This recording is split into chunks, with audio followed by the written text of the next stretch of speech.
Shalom sahabat Gospel Mujizat, kita bertemu lagi untuk menyembah Tuhan dan meninggikan namanya. Dalam firman Tuhan berkata, mengucap syukurlah dalam segala hal, sebab itulah yang dikehendaki Allah di dalam Kristus Yesus bagi kita semua, bagi kami. Terima kasih Tuhan Yesus, Engkau sungguh baik dalam hidup kami mau tinggikan nama-Mu.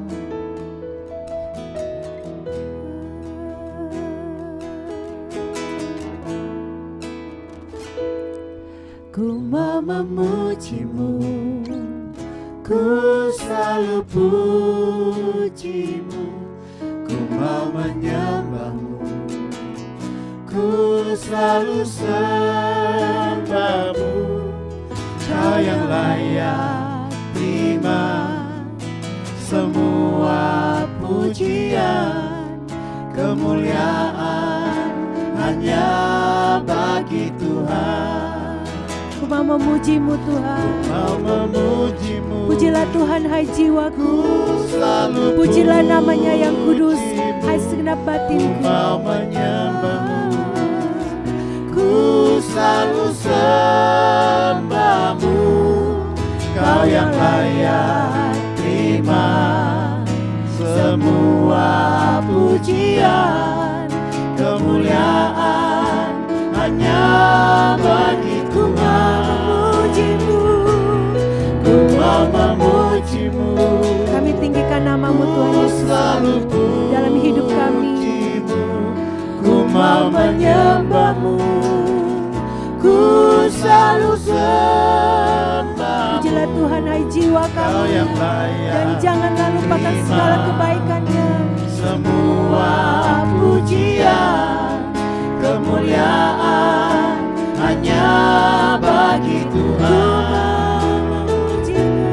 Ku mau memuji-Mu, ku selalu puji. Kami tinggikan nama-Mu selalu dalam hidup kami. Ku selalu sembah-Mu, sebab Engkau yang layak terima semua pujian, kemuliaan hanya bagi Tuhan. Semua kemuliaan dan keagungan tertuju padamu, Engkau Tuhan dan Raja kami. Tuhan dan Raja-Ku, segenap jiwa dan nafasku Yesus yang hidup. Biar semua kemuliaan bagi-Mu Tuhan, kehormatan dan pujian, ucapan syukur kami kembalikan bagi-Mu. Dan keagungan tertuju padamu, Tuhan dan Raja. Sebab Engkau yang layak terima pujian kami. Dengan segenap hati kami tinggikan Yesus yang hidup. Kami tinggikan nama-Mu. Ku mau memuji-Mu, ku selalu puji-Mu, ku mau menyembah-Mu, ku selalu sembah-Mu.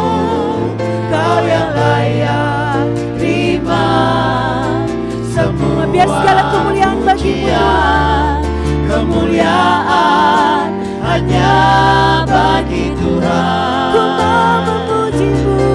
mau memuji-Mu, ku selalu puji-Mu, ku mau menyembah-Mu, ku selalu sembah-Mu. Kau yang layak terima semua pujian, kemuliaan hanya bagi Tuhan.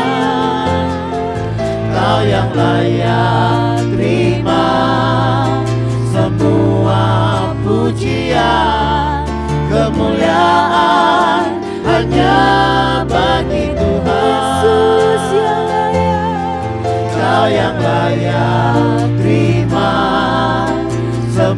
semua pujian, kemuliaan hanya bagi Tuhan. Mari kita sembah Tuhan. Haleluya.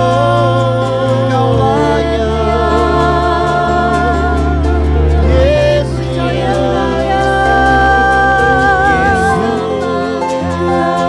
kami sembahkan, kami tinggikan nama-Mu.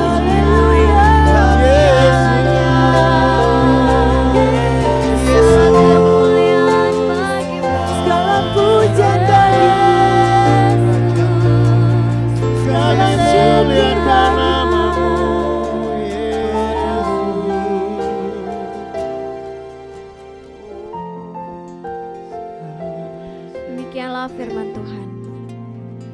Karena Allah kami nyanyikan puji-pujian sepanjang hari. Dan bagi nama-Mu kami mengucapkan syukur selama-lamanya. Ya Tuhan, bukalah bibirku supaya mulutku memberitakan puji-pujian kepadamu. Allah yang esa, Juru Selamat kita oleh Yesus Kristus Tuhan kita. Bagi Dialah kemuliaan, kebesaran, kekuatan dan kuasa sebelum segala abad, dan sekarang dan sampai selama-lamanya. Amin. Puji-pujian dan kemuliaan dan hikmat dan syukur, dan hormat dan kekuasaan dan kekuatan bagi Allah kita sampai selama-lamanya. Haleluya. Amin. Terima kasih. Kau layak terima pujian Tuhan, segala hormat, segala pujian kami hanya persembahkan kepada Engkau Yesus. Haleluya.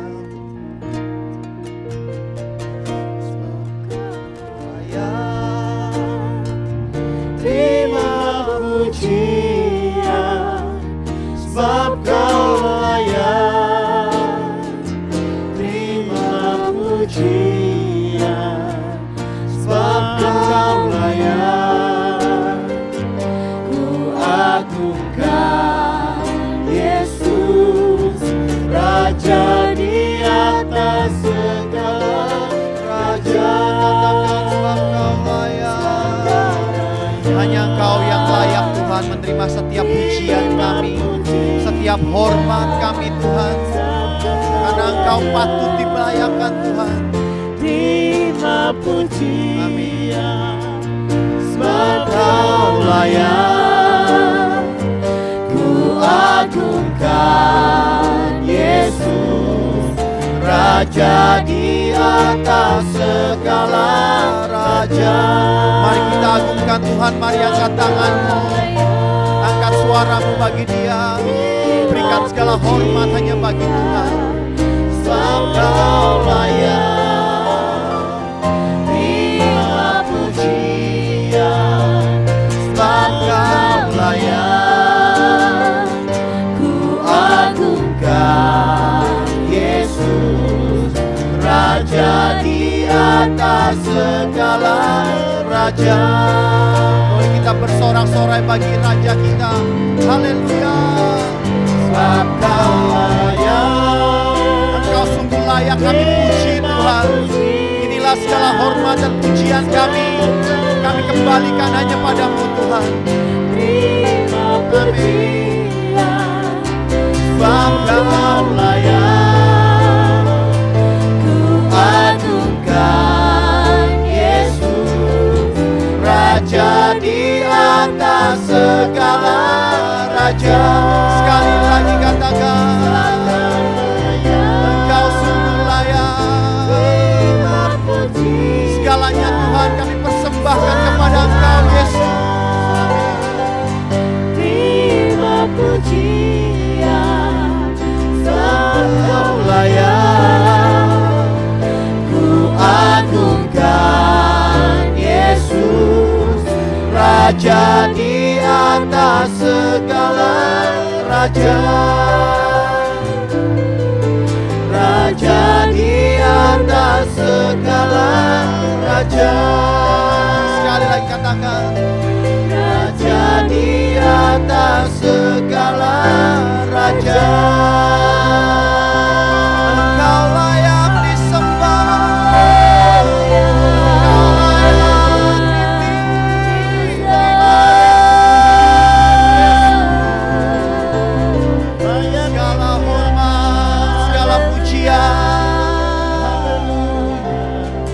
segala hormat, segala pujian kami persembahkan hanya bagi-Mu Tuhan. Engkau layak menerima segalanya Tuhan dalam hidup setiap kami Tuhan. Terima kasih Bapa, terima kasih. Kami siap mendengarkan firman-Mu. Di dalam nama Tuhan Yesus yang siap sama-sama katakan. Amin. Selamat berjumpa kembali semua sahabat Mesbah Mujizat. Salam mujizat, salam kemenangan, dan salam sukacita. Saya percaya kasih karunia Tuhan terus menyertai kita, dan hidup kita ini hanya karena kemurahan dan anugerah Tuhan. Katakan amin. Coba kalau saudara percaya bahwa hidup kita hanya karena anugerah Tuhan, coba ketiklah di live chat maupun komen, katakan hidupku hanya karena anugerah Tuhan. Haleluya. Coba sekali lagi katakan, hidupku hanyalah karena anugerah Tuhan. Sekali lagi, hidupku hanyalah karena anugerah Tuhan. Ini kita akan bersama-sama belajar dari sebuah perumpamaan Yesus yang tercatat di dalam Matius pasal yang ke-20, ayat pertama sampai ayat yang ke-16. Adapun hal kerajaan sorga, sama seperti seorang tuan rumah yang pagi-pagi benar keluar mencari pekerja-pekerja untuk kebun anggurnya. Setelah ia sepakat dengan pekerja-pekerja itu mengenai upah sedinar sehari, ia menyuruh mereka ke kebun anggurnya. Kira-kira pukul 9 pagi, ia keluar pula dan dilihatnya ada lagi orang-orang lain menganggur di pasar. Ayat 4, katanya kepada mereka, pergi jugalah kamu ke kebun anggurku, dan apa yang pantas akan kuberikan kepadamu. Dan mereka pun pergi. Kira-kira pukul 12 dan pukul 3 petang, ia, pemilik kebun anggur itu keluar pula dan melakukan sama seperti tadi, yaitu meng-hire para pekerja untuk bekerja di kebun anggurnya. Ayat 6, kira-kira pukul 5 petang, ia keluar lagi dan mendapati orang-orang lain pula. Lalu katanya kepada mereka, mengapa kamu menganggur saja di sini sepanjang hari? Kata mereka kepadanya, karena tidak ada orang mengupah kami. Kami pengangguran, kami jobless, tidak punya pekerjaan. Katanya kepada mereka, pergi jugalah kamu ke kebun anggurku. Ayat 8, ketika hari malam, tuan itu berkata kepada mandurnya, panggillah pekerja-pekerja itu dan bayarkanlah upah mereka, mulai dengan mereka yang masuk terakhir hingga mereka yang masuk terdahulu. Baik dari yang jam 6 pagi kerja sampai jam 6 sore, jam 9, jam 12, jam 3, dan yang terakhir adalah jam 5 sore dan berhenti jam 6 sore. Ayat yang ke-9. Maka datanglah mereka yang mulai bekerja kira-kira pukul 5, dan mereka menerima masing-masing 1 dinar. Yang hanya bekerja 1 jam, mendapat upah 1 dinar. Ayat 10. Kemudian datanglah mereka yang masuk terdahulu. Sangkanya akan mendapat lebih banyak, tetapi mereka pun menerima masing-masing 1 dinar juga. Jadi upahnya sama dengan yang hanya kerja 1 jam saja, dengan mereka yang bekerja 12 jam, 9 jam maupun 6 jam, dan juga 3 jam. Ayat yang ke-11. Ketika mereka menerimanya, mereka bersungut-sungut kepada tuan itu. Mereka komplain, mereka gondok dan kecewa dan marah. Ayat 12 katanya, mereka yang masuk terakhir ini hanya bekerja 1 jam, dan engkau menyamakan mereka dengan kami yang sehari suntuk bekerja berat dan menanggung panas terik matahari. Ayat 13, tetapi tuan itu, pemilik kebun anggur, menjawab seorang dari mereka, Saudara, aku tidak berlaku tidak adil terhadap engkau. Bukankah kita telah sepakat sedinar sehari? Ayat 14, ambillah bagianmu dan pergilah. Aku mau memberikan kepada orang yang masuk terakhir ini sama seperti kepadamu, yang hanya bekerja dari jam 5 sore sampai jam 6 sore, hanya 1 jam. Tuannya ingin memberikan upah yang sama, yaitu 1 dinar. Ayat 15, tidakkah aku bebas mempergunakan milikku menurut kehendak hatiku? Atau iri hatikah engkau karena aku murah hati? Ayat 16, demikianlah orang yang terakhir, kata Yesus, akan menjadi yang terdahulu, dan yang terdahulu akan menjadi yang terakhir. Saudara sekalian, perumpamaan Yesus tentang pekerja kebun anggur yang di-hire, dipekerjakan oleh tuan pemilik kebun anggur ini, mengajarkan kepada kita begitu banyak kekayaan-kekayaan rohani. Tetapi izinkan hari ini, saya mengajarkan dari sisi tentang amazing grace atau anugerah.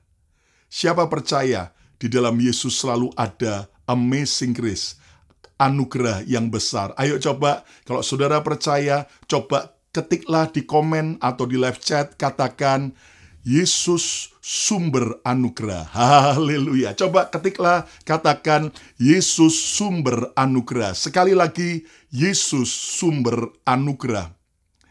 Nah, mari kita akan belajar dari perumpamaan kebun anggur ini. Para pekerja-pekerja ini, di sini Yesus sedang mengajar buat kita agar kita mengerti tentang anugerah yang besar. Apa sih definisi grace atau anugerah atau kasih karunia? Grace artinya adalah sebuah pemberian cuma-cuma bagi penerima yang sebenarnya tidak pantas untuk diterimanya. Sekali lagi, sebuah pemberian cuma-cuma bagi penerima yang sebenarnya tidak pantas, tidak layak untuk diterimanya.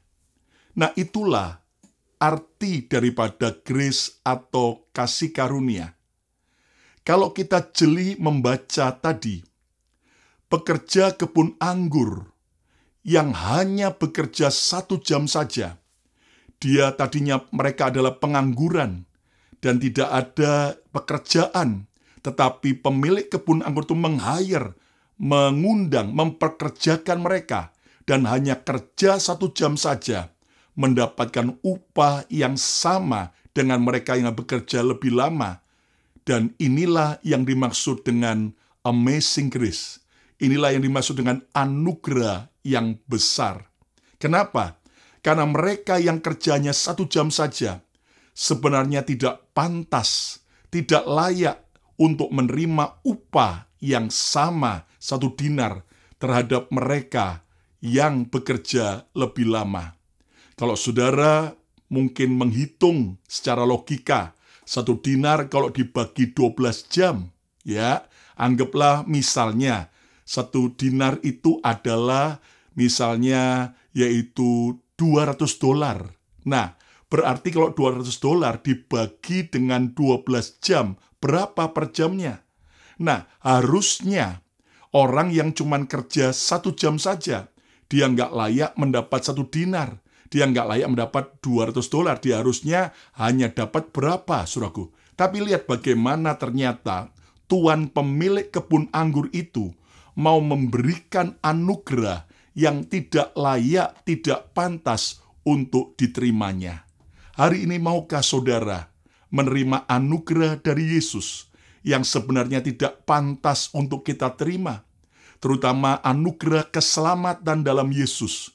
Kita adalah orang-orang berdosa, orang-orang yang sudah banyak jatuh, sudah menjijikkan, sudah seperti sampah. Tetapi syukur bagi Tuhan, ketika kita menerima Yesus, maka amazing grace, anugerah yang besar diberikan buat kita. Haleluya. Ayo coba saudara, kalau percaya, coba ketiklah di komen maupun di live chat, katakan bahwa Yesus adalah sumber anugerahku. Haleluya. Katakan sekali lagi, katakan, Yesus adalah sumber anugerahku. Yesus adalah sumber anugerahku. Dari perumpamaan Yesus ini, yang menjadi inti persoalan dalam perumpamaan ini adalah sungut-sungut atau komplain dari para pekerja kebun anggur yang merasa bahwa tuannya tidak adil. Lalu tuannya berkata dalam Matius 20 ayat 15, "Tidakkah aku bebas mempergunakan milikku menurut kehendak hatiku? Atau iri hatikah engkau karena aku murah hati? Percayalah, inilah kemurahan, anugerah yang Tuhan berikan kepada siapa yang Dia mau berikan." Dan kita mengerti bahwa Tuhan berdaulat untuk memberikan kasih karunia. Tuhan berdaulat untuk memilih siapapun orang yang sebenarnya tidak pantas untuk menerima anugerah, tetapi Tuhan memberikan anugerah itu. Tuhan itu berkata, apapun yang Dia lakukan merupakan keputusannya yang berdaulat. Bukankah Sang Tuhan bebas memberikan kemurahan kepada siapapun juga? Demikian juga dengan Tuhan Yesus. Dia berdaulat untuk mencurahkan anugerahnya. Haleluya. Ayo coba ketiklah di komen, katakan, Yesus berdaulat dalam hidup ini. Haleluya. Sekali lagi, Yesus berdaulat dalam hidup ini. Sekali lagi katakan, Yesus berdaulat dalam hidup ini. Nah, tema khotbah saya hari ini adalah suka-sukamu Tuhan. Suka-sukamu Tuhan. Haleluya. Ada lagu yang berkata suka-sukamu Tuhan. Ya kan? Lalu ada orang marah, enak saja, suka-sukanya Tuhan. Ya harusnya suka-suka saya.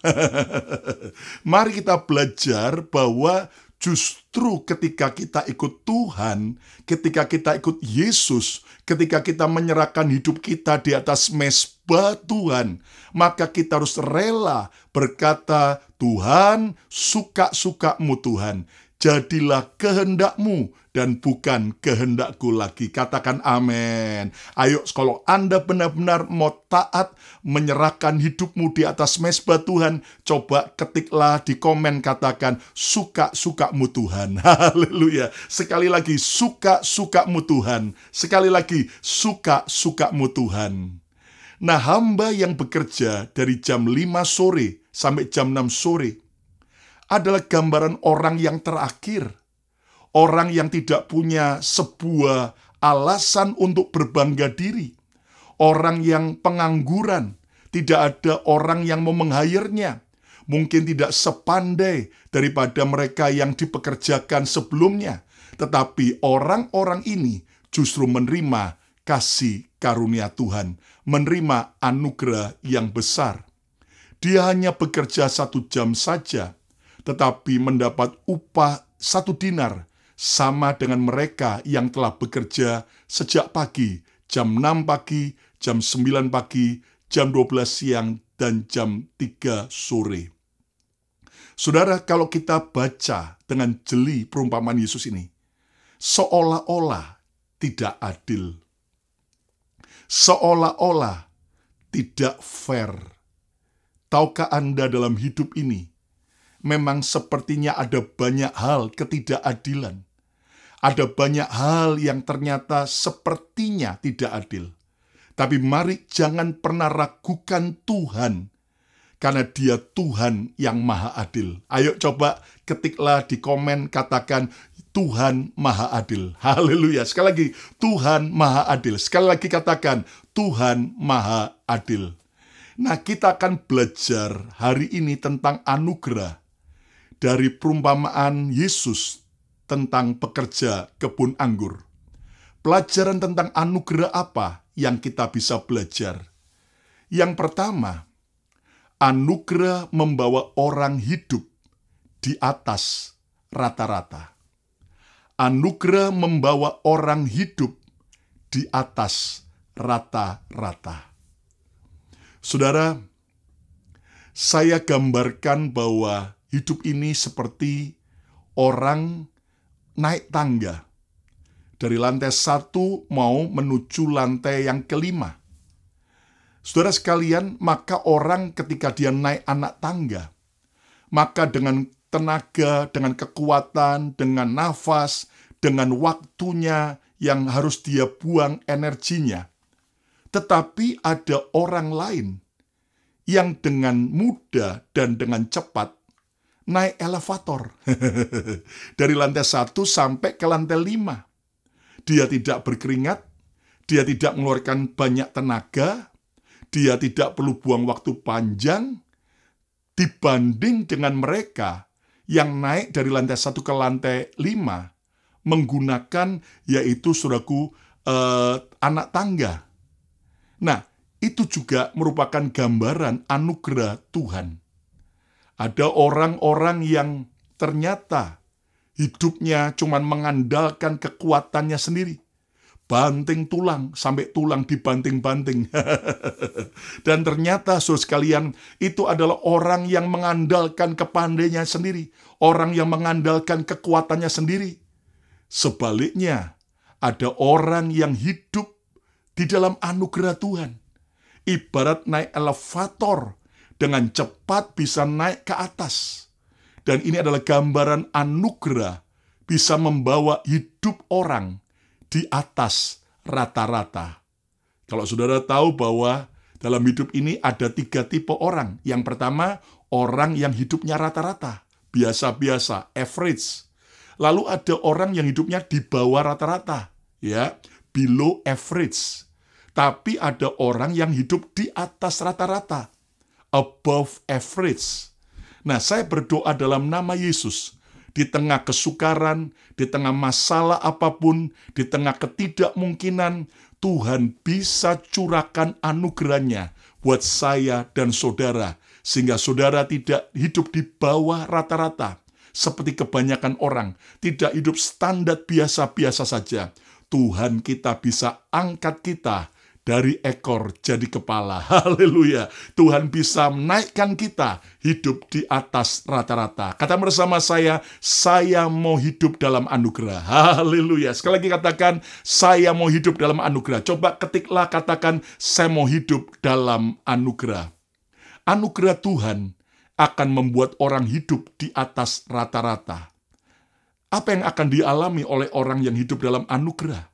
Dia akan mengalami percepatan. Haleluya. Percepatan. Orang lain untuk mencapai ke lantai 5 dari lantai 1 mungkin butuh yaitu 15 menit. Tapi orang yang naik elevator hanya 1 menit sudah sampai. Ini yang namanya percepatan. Dan Tuhan bisa memberi percepatan. Baik dalam pekerjaan saudara. Baik dalam pelayanan kita. Baik percepatan dalam soal keuangan, percepatan dalam soal pertumbuhan rohani kita, percepatan di dalam berbagai area yang baik. Bahkan bagi Anda yang masih jomblo, kalau anugerah Tuhan dicurahkan, saudara bisa cepat menikah. Amin, ya. Lalu kemudian anugerah Tuhan juga akan membuat orang mengalami kenaikan level. Dia akhirnya di-upgrade Tuhan, levelnya naik, ya kan? Bahkan menikmati kemudahan-kemudahan dan juga menikmati fasilitas-fasilitas yang spesial. Nah, jadi kita belajar bahwa anugerah Tuhan yang pertama adalah kita mengerti bahwa anugerah bisa membawa orang hidup di atas rata-rata. Kalau saudara mau hidup di atas rata-rata, katakan, saya mau hidup di atas rata-rata. Haleluya. Coba ketiklah, katakan, saya mau hidup di atas rata-rata. Tetapi yang perlu kita ingat, anugerah bisa membawa kita naik ke atas. Tetapi yang bisa mempertahankan kita untuk tetap di atas, bahkan terus naik lagi, tetapi tidak turun dan jatuh, bukan lagi faktor anugerah, tetapi faktor karakter kita, temperamen kita, sifat kita, karakter kita. Nah, diperlukan karakter yang kuat, agar kita ketika diangkat oleh Tuhan di atas anugerah, tidak sampai jatuh. Saudara sekalian, bagian Tuhan adalah mengangkat kita. Bagian kita adalah benar-benar mempersiapkan karakter yang kuat saat Tuhan angkat kita. Kita melihat ada begitu banyak orang ketika diangkat Tuhan di atas rata-rata, dia berubah setia kepada Tuhan. Dia akhirnya jadi orang yang sombong, akhirnya menjadi orang yang tidak lagi bisa setia kepada keluarga dan pasangannya, menjadi orang yang lupa diri dan lupa daratan, menjadi orang yang akhirnya meninggalkan Tuhan dengan berkacak pinggang dalam kesombongannya berkata, siapa Tuhan? Aku nggak perlu Tuhan, aku bisa sukses, aku bisa berhasil, saya nggak perlu ke gereja lagi, saya nggak perlu pelayanan lagi. Hati-hati. Sebab itulah awal daripada segala kejatuhan. Saudara, di Alkitab terlalu banyak contoh orang-orang yang telah menerima anugerah dan diangkat Tuhan, tapi karena karakternya buruk, dia tidak tahan di atas dan akhirnya jatuh ke bawah, sangat menyakitkan. Ingat bagaimana Saul dipilih Tuhan menjadi raja Israel pertama. Awalnya dari minder, tetapi ketika Tuhan angkat dia, Tuhan sertai dia, Tuhan urapi dia, saudara sekalian, apa yang terjadi? Saul jadi sombong, Saul jadi semaunya sendiri, Saul karakternya akhirnya curiga, insecure, tidak punya rasa aman. Bahkan Saul akhirnya berasumsi negatif baik terhadap Tuhan, terhadap Daud juga menantunya. Lihat, akhirnya Saul tidak mau taat lagi kepada perintah Tuhan. Dia hanya melakukan sebagian. Tetapi sampai akhirnya Saul melanggar perintah Tuhan. Dengan akhirnya dia memanggil arwah daripada Nabi Samuel yang sudah mati. Lihat, saudaraku, bagaimana Saul dengan iri hati, dengan kebencian yang kuat, dia mengejar Daud untuk mau membunuhnya. Padahal Daud adalah anak buahnya, menantunya yang loyal dan setia. Saudara, karakter yang tidak kuat akan membuat orang jatuh, dan itu sangat menyedihkan. Kita mendengar ada banyak hamba-hamba Tuhan jatuh dalam skandal-skandal yang memalukan. Sekali lagi, kita tidak menghakimi mereka, tetapi itu menjadi sebuah cermin buat kita, bahwa anugerah Tuhan bisa membawa kita ke atas, hidup di atas rata-rata. Tetapi mari kita tetap jaga hati, miliki karakter yang kuat, karakter Kristus, miliki 9 buah roh, yaitu kasih, sukacita, damai sejahtera, kesabaran, kesetiaan, kebaikan, kemurahan, kemalembutan, bahkan penguasaan diri.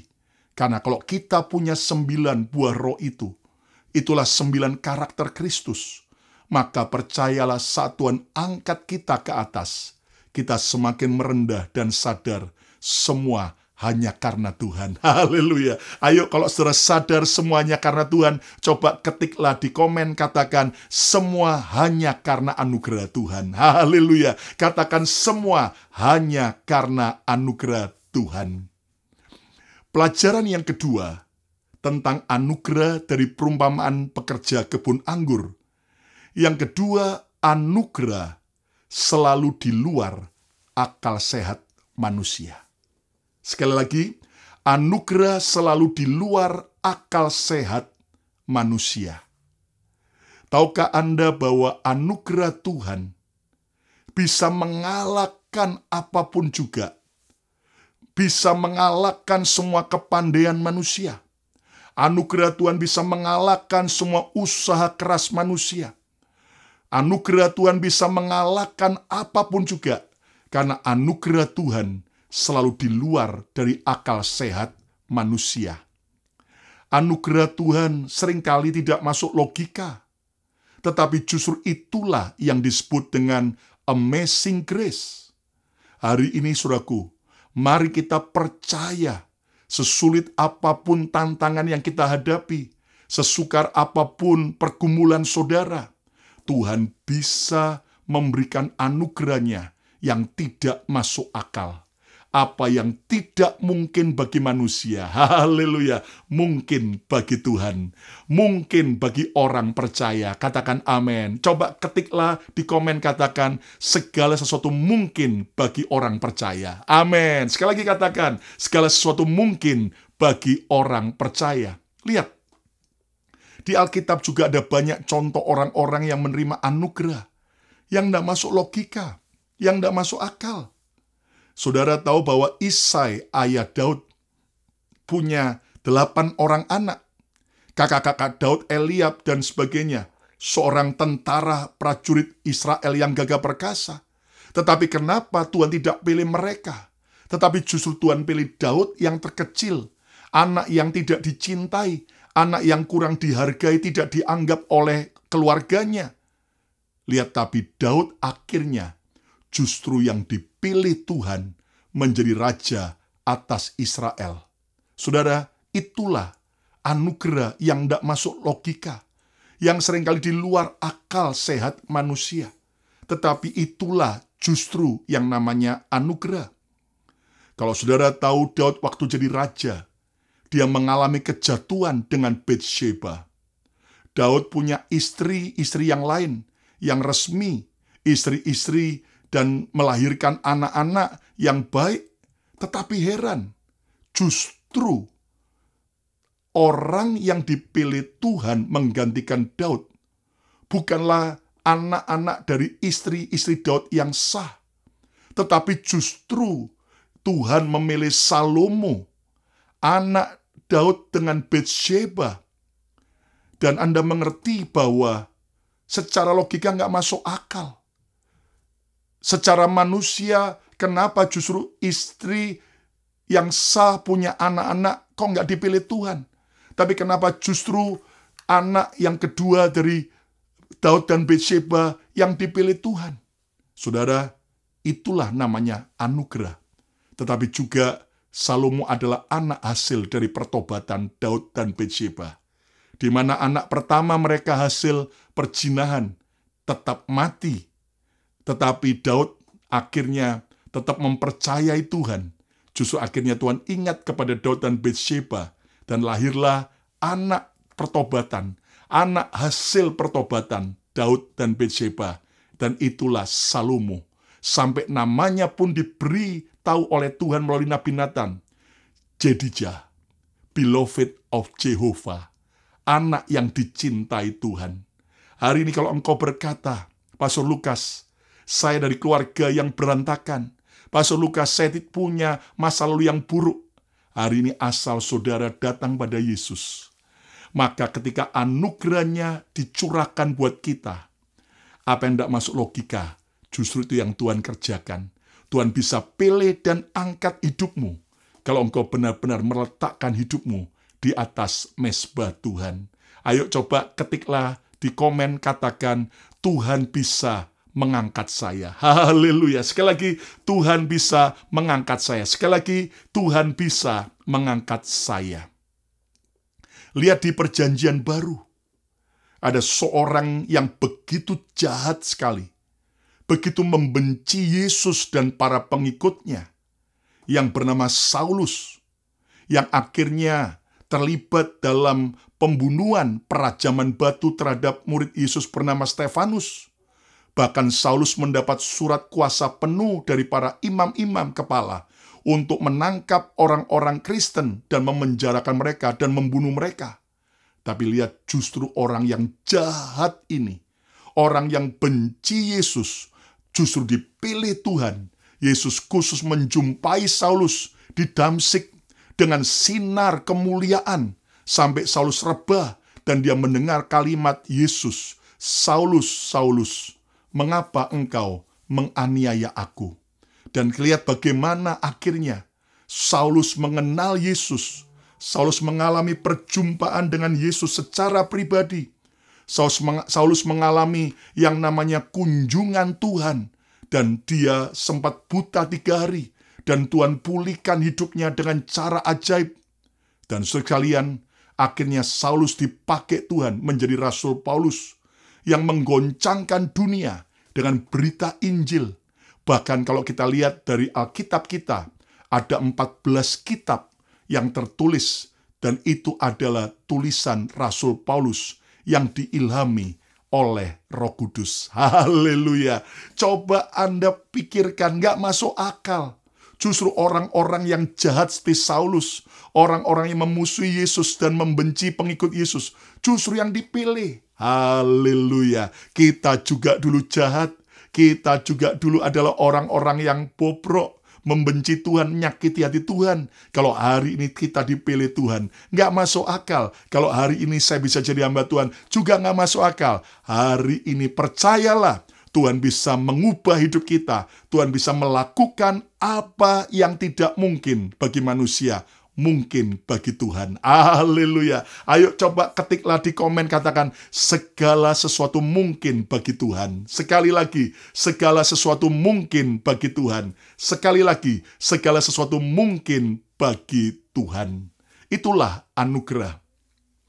Yang ketiga sekarang, pelajaran anugerah dari perumpamaan pekerja kebun anggur. Anugerah pasti membuat iri hati orang lain. Anugerah pasti membuat iri hati orang lain. Tahukah Anda bahwa pekerja kebun anggur yang bekerja lebih lama, mereka iri hati terhadap pekerja yang baru masuk jam 5 sore, hanya 1 jam kerja, dapat upah 1 dinar yang sama. Mereka iri dan bersungut-sungut kepada tuan mereka. Tahukah Anda, anugerah akan membuat orang lain iri terhadap kita. Itu sebabnya jika kita menerima anugerah besar dari Tuhan, kalau Tuhan percayakan banyak hal-hal ajaib dalam hidup saudara, baik dalam keluarga Anda, baik di dalam hidup Anda dapat anugerah besar, talenta-talenta yang hebat, mungkin kecantikan, mungkin kegantengan yang spesial, mungkin talenta, kepandaian, kekayaan, bahkan juga pemakaian Tuhan, urapan yang khusus, bahkan saudara seorang pengusaha yang Tuhan angkat dalam anugerah yang besar, atau saudara adalah seorang kaum profesional yang Tuhan angkat dalam anugerah yang besar, maka kita harus belajar berespon benar jika ada orang yang iri hati terhadap kita. Saudara, mari kita tahu bahwa yang namanya haters, pembenci, itu akan selalu ada di mana-mana. Betul? Sebaik Yesus saja banyak hatersnya.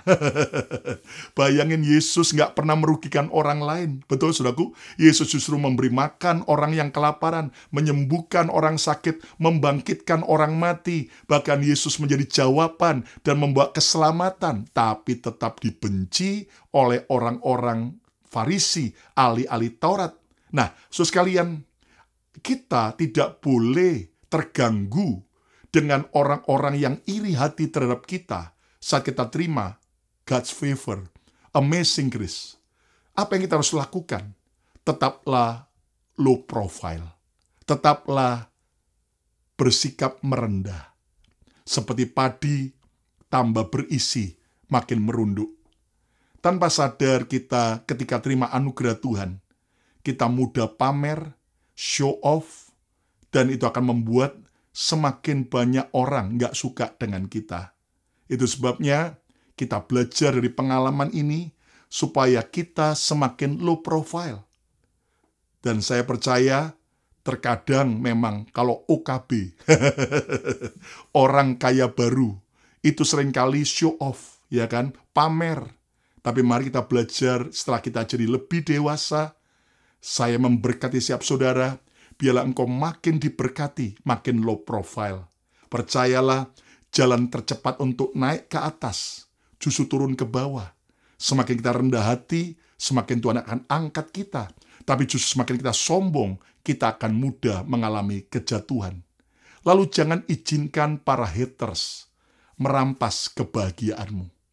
Percayalah saudaraku, saudara mau coba mengubah haters Anda jadi follower Anda, jadi fans saudara, saudara akan capek. Kenapa? Yang namanya haters, ya akan selama jadi haters.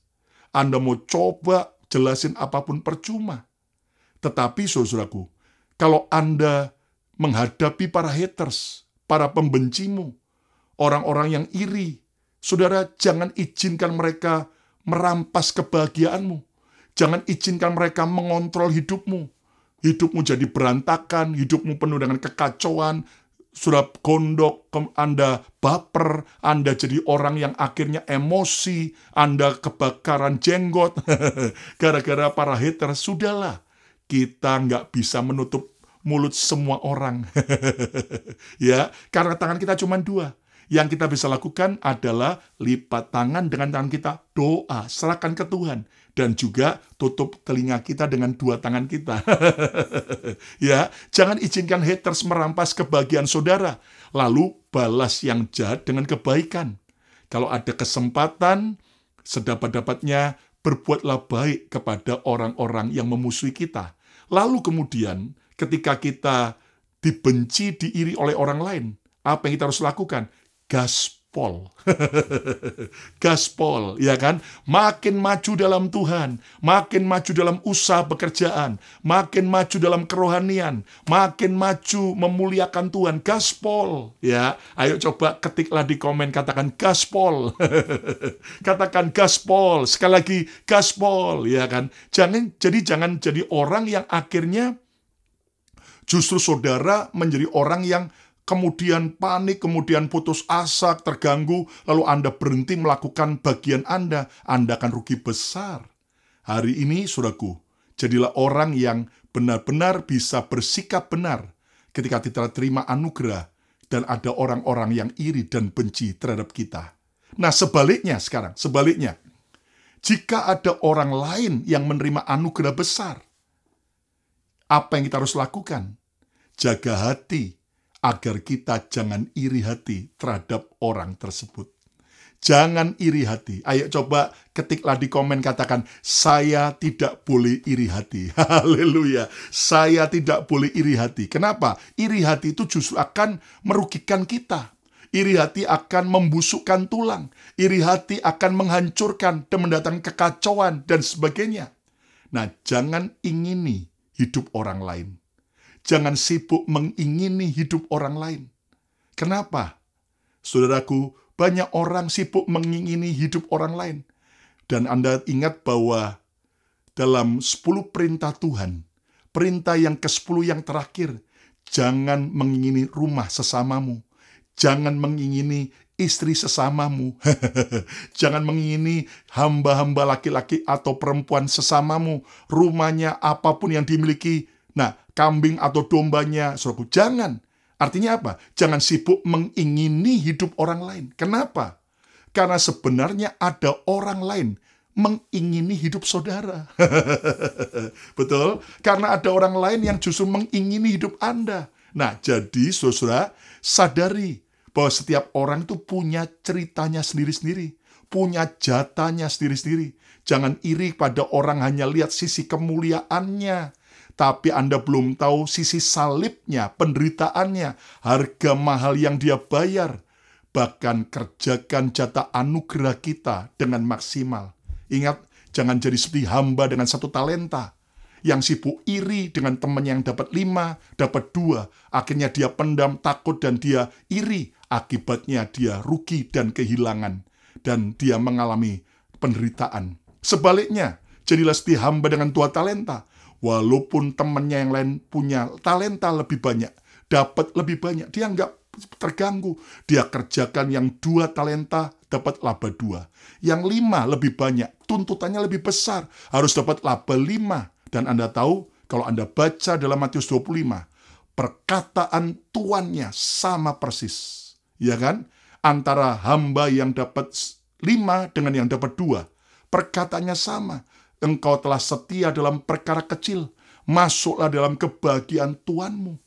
Kekasih Tuhan, hari ini jangan sibuk iri hati terhadap orang lain yang lebih diberkati, yang lebih dipakai Tuhan, yang lebih berhasil. Tapi mari kita berbesar hati. Saudara bisa belajar dari mereka apa kelebihan mereka yang perlu kita juga miliki. Apa pelajaran kegagalan mereka yang jangan kita ulangi. Tetapi mari jangan lagi jadi orang yang iri hati. Ayo coba ketiklah di komen, katakan, saya buang iri hati dari hidup saya. Haleluya. Saya buang iri hati dari hidup saya. Sekali lagi, saya buang iri hati dari hidup saya. Pelajaran yang keempat tentang anugerah dari perumpamaan pekerja kebun anggur. Yang keempat, anugerah dimulai dari menerima undangan Yesus. Anugerah dimulai dari menerima undangan Yesus. Saudara lihat tadi bagaimana orang yang masuk bekerja jam 5 sore. Ketika mereka menganggur dan bertemu dengan tuan pemilik kebun anggur itu. Waktu tuan itu menawarkan untuk meng-hire, untuk memperkerjakan mereka. Lalu mereka memberi respon, menerima undangan, tawaran daripada pemilik kebun anggur untuk bekerja. Sekalian, kalau saudara mau mengalami anugerah Tuhan, dimulai dari kita mau menerima undangan Yesus. Yesuslah sumber anugerah. Yesuslah pusat anugerah. Dan Yesuslah anugerah terbesar bagi kita. Haleluya. Coba ketiklah di komen, katakan, Yesuslah sumber anugerah. Puji Tuhan. Sekali lagi, Yesuslah sumber anugerah. Sekali lagi, Yesuslah sumber anugerah. Nah, bukalah hatimu bagi undangan Yesus. Ketika orang-orang yang menganggur jam 5 sore itu diminta untuk bekerja, maka begitu mereka menerima dan setuju untuk bekerja, maka sejak saat itu mereka memposisikan bahwa pemilik kebun anggur itu adalah bos, penguasa hidup mereka yang memerintah hidup mereka.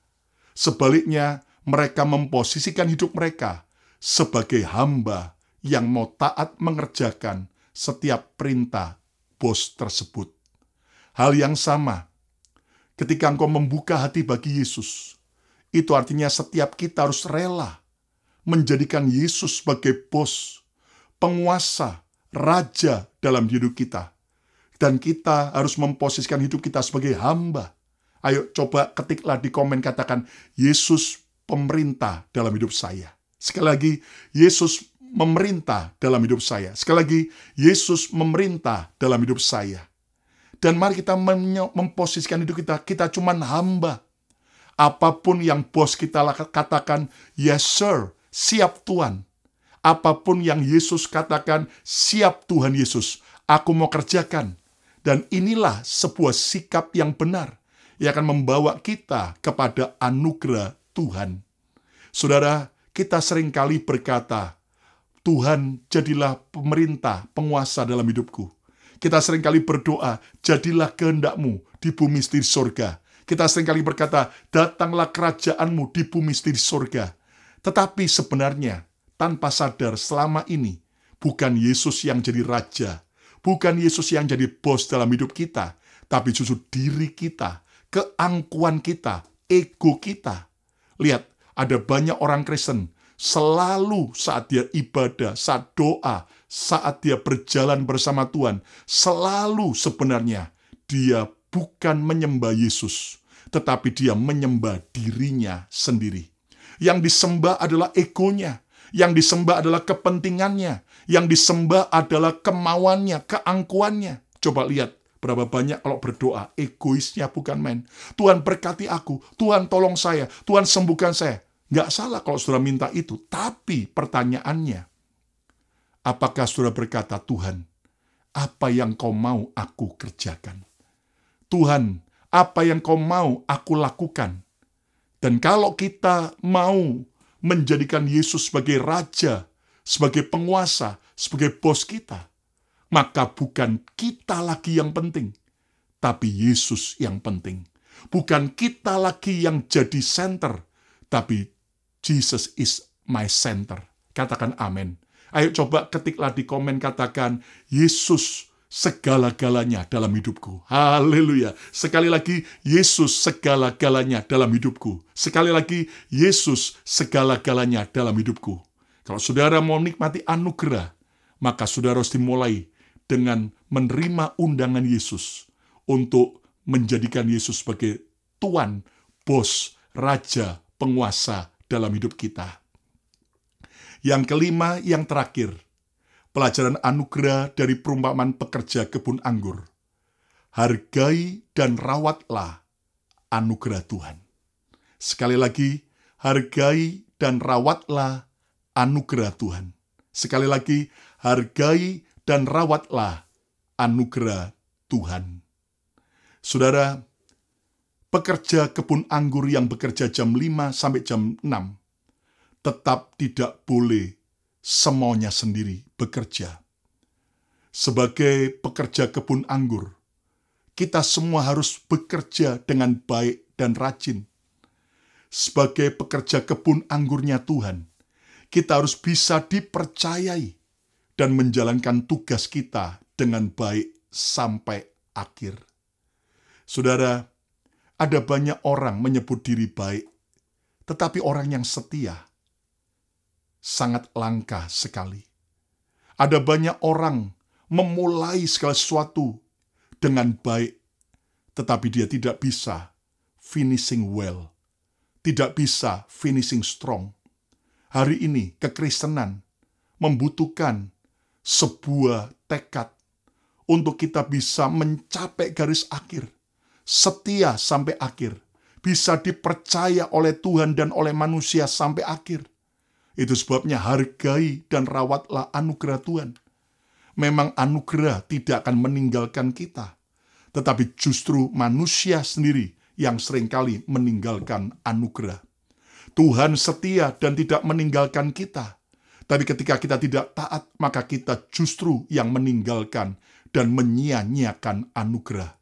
Itu sebabnya hargai dan rawatlah anugerah Tuhan, dengan tetap hidup takut akan Tuhan, dengan tetap hidup setia, hidup melekat kepada Tuhan, dan hidup rendah hati di hadapan Tuhan.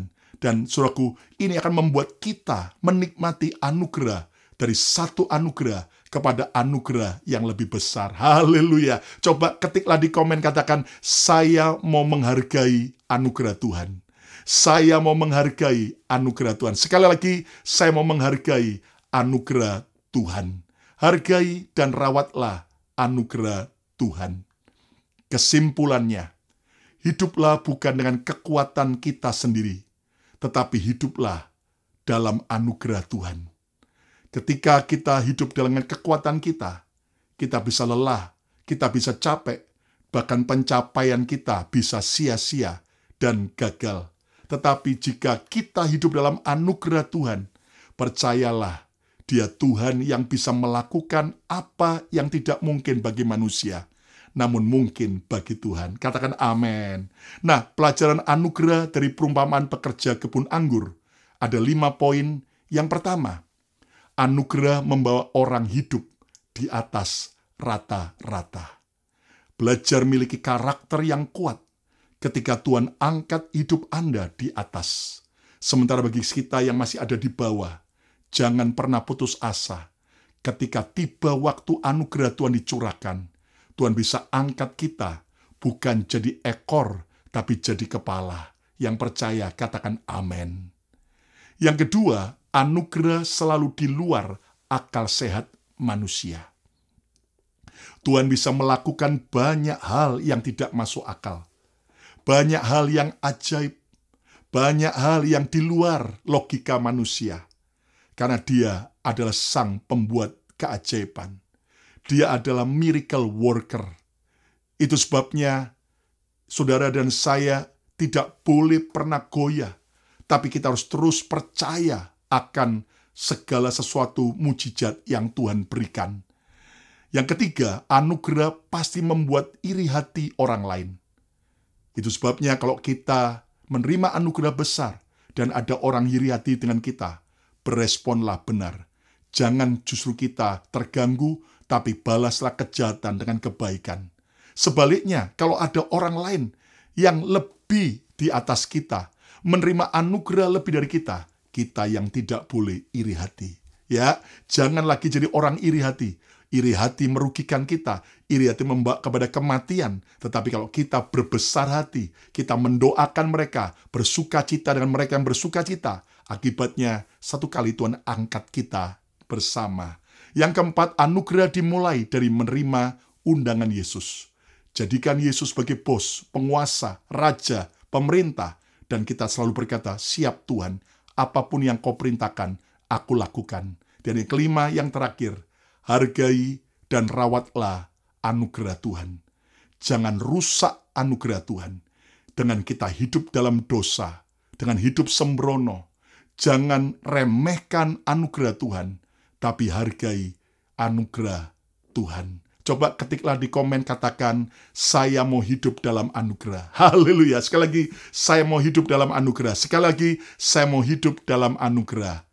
Mari kita akan berdoa bersama-sama.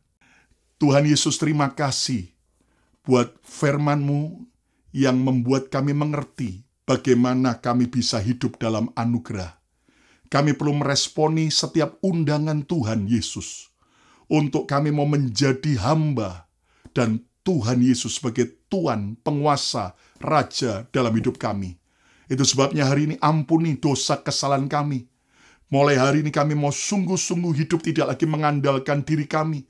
Kami tidak menyembah keakuan kami, tapi kami menyembah Yesus sebagai Raja, penguasa dalam hidup kami. Ajari kami percaya bahwa ternyata Tuhan, Engkau sanggup mengangkat hidup kami di atas rata-rata. Hari ini seburuk apapun keadaan kami di bawah, dalam nama Yesus Tuhan bisa angkat kami bukan jadi ekor lagi, tapi jadi kepala. Bahkan Tuhan bisa melakukan dalam anugerah hal-hal yang di luar logika, tidak masuk akal bagi manusia. Tapi bagi Tuhan tidak ada yang mustahil. Dan hari ini kami percaya Tuhan, kami harus terus Tuhan berespon benar ketika kami diiriin oleh orang lain. Karena kami menerima anugerah besar, kami tidak mau berespon salah. Tapi juga pada saat kami melihat ada orang lain mendapat anugerah lebih besar dari kami, ajar kami berhati besar. Kami tidak terjebak dalam iri hati. Ampuni kalau kami suka iri hati kepada orang lain. Dan kami mau punya hati yang tetap benar di hadapan Tuhan. Kami mau juga menghargai dan merawat setiap anugerah Tuhan. Kami mau hidup kudus, hidup benar, melakukan firman-Mu, supaya anugerah-Mu makin besar dalam hidup kami. Itu sebabnya hamba berdoa buat semua sahabat Mezbah Mujizat yang sakit Tuhan sembuhkan dalam nama Yesus.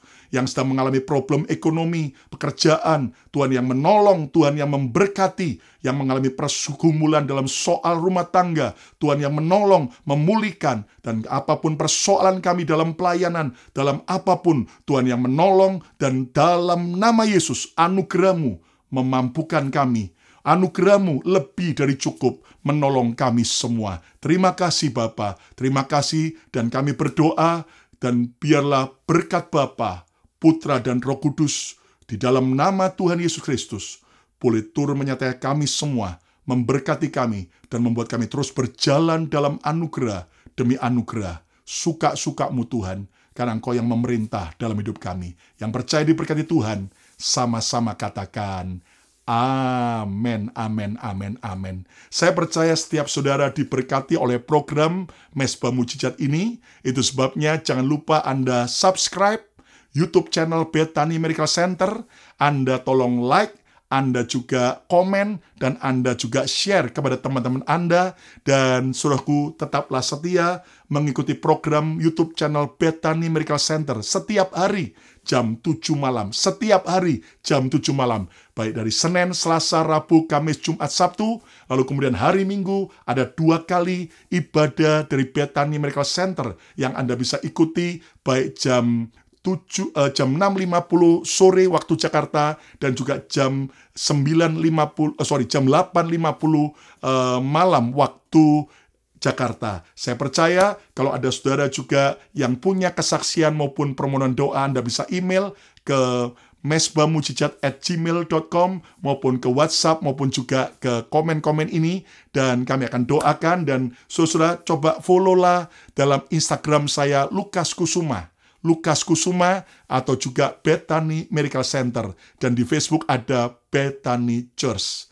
Suka-sukamu Tuhan, haleluya. Itulah yang kita harus miliki, tekad kita, karena Tuhan kita berdaulat dan anugerah Tuhan sanggup mengangkat kita di atas rata-rata. Sampai berjumpa kembali pada program berikutnya.